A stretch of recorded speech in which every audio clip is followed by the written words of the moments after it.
शादी का लड्डू जो खाए वो पछताए और जो ना खाए वो भी पछताए. अशीच गत झाली आहे मी. तसा माझ्या नवरा लय देव माणूस आहे. नवसानच भेटला मले.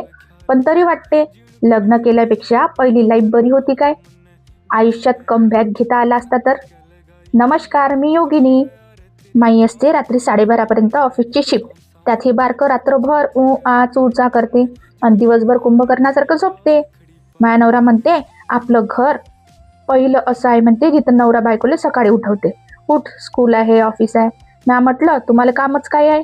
मी उठली 4-5 बडबड केली तरच तुम्हाला सकाळ झाल्यासारखं वाटते.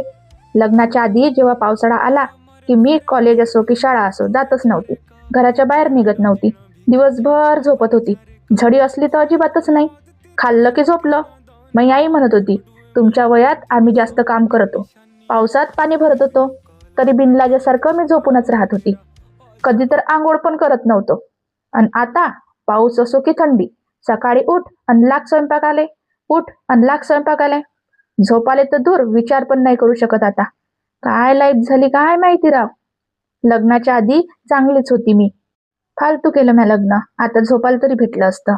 इथे एक म्हणते आई पनीर पराठा बनव आणि दुसरं म्हणते मटकी बनव. बनवतात जिंदगी जाईन आता माई. तुमचंही असंच झालं काय तर कमेंट करून नक्कीच सांगा आणि शेअर करा. भेटू नेक्स्ट ब्लॉग मध्ये. तोपर्यंत राम राम.